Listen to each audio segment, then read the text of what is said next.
पिता की इच्छा पूर्ण करने को मैं तप कर रही हूँ। श्री नारायण जी से विवाह करूंगी। दशकंदर रावण बोला, मैं ही ब्रह्मा हूँ, मैं ही विष्णु हूँ, अरे शंकर भी मैं हूँ, तुम किसका तप कर रही हो?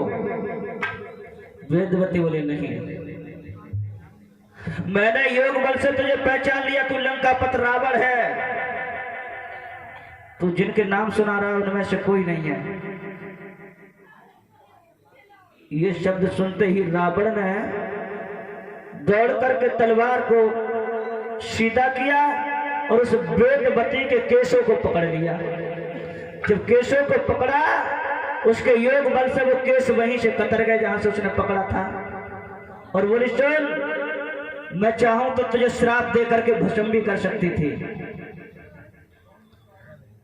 लेकिन मैं अपने प्राणों का त्याग कर रही हूं, तुझे भस्म नहीं कर रही हूं, और तेरी मौत का कारण बन के बहुत जल्दी वापस आऊंगी। ऐसा कह के उसने अपने प्राणों का त्याग कर दिया वेदवती ने। अब दशकंदर रावण वहां से हट नहीं पाया।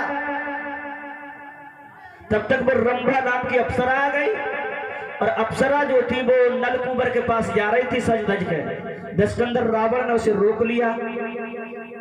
अप्सरा के साथ सहवास किया दशकंदर रावण ने, और उस अप्सरा ने नलकूबर को जाकर के जब ये घटना बताई तो नलकूबर ने श्राप दे दिया दशकंदर रावण को कि रावण, आज के बाद तूने किसी भी स्त्री को काम भावना से हाथ लगा दिया तो तेरे सर के 100 टुकड़े हो जाएंगे। ये रावण को श्राप लगा हुआ था। इसलिए दावा से हम कह सकते हैं कि रावण ने सीता हरण से लेकर अपनी मृत्यु तक सीता को माता ही समझा, अन्यथा रावण के सर के 100 टुकड़े हो जाते, माता के अलावा कुछ और समझ के हाथ भी लगा देता तो उसे श्राप था लगा हुआ। तो वही वेदवती जो अपने प्राणों को त्याग चुकी थी, दशकंदर रावण जब जा रहा था तो समुद्र किनारे कमल के पुष्प पर एक बच्ची के रूप में आकर के प्रकट हो गई, कन्या के रूप में आकर प्रकट हो गए। दशकंदर रावण ने उस कन्या के तेज को देखा, उठा करके अपने साथ ले गया घर, और सुनो, महलों में जाकर कहा मेरी बेटी है, ये अपनी बेटी बना करके रखा। उसकी सेवा में कई दासियों को लगा दिया। उसके यहाँ ज्योतिष आचार्य थे। रावण कहने लगे, सुनो महाराज, जब से इस कन्या को लाए हो जाएंगे। रावण बोला, तो एक काम करो, जहां ये रहे वहां अकाल पड़ेगा, तो इसे ले चल के महाराज जनक के शासन में गाड़ दो। बोले,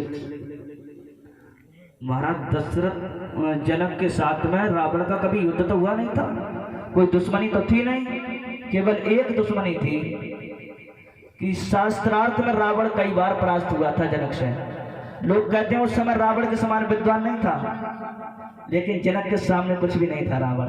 जनक ने कई बार शास्त्रार्थ में परास्त किया था रावण को। कृष्ण ने जनक जी का नाम लिया है गीता में, विद्वान की उपमा देने की जरूरत पड़ी तो जनक के शासन में ले जाकर उस बेटी को गाड़ दिया।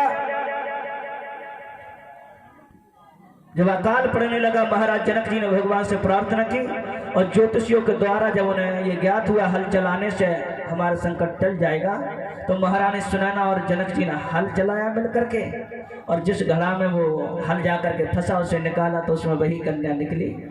इस तरह से वो रावण की कन्या थी, रावण ने लाके गाड़ा था। कुछ लोगों की मान्यता है कि सप्तऋषियों का खून रावण ने गाड़ा था। ये दूसरे मनवंतर की बात है, गाड़ा खून भी था लेकिन दूसरे मनवंतर में गाड़ा था।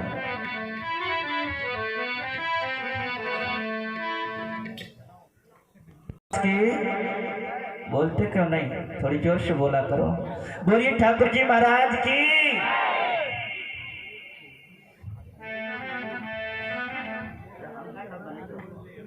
मन नहीं रखा गया।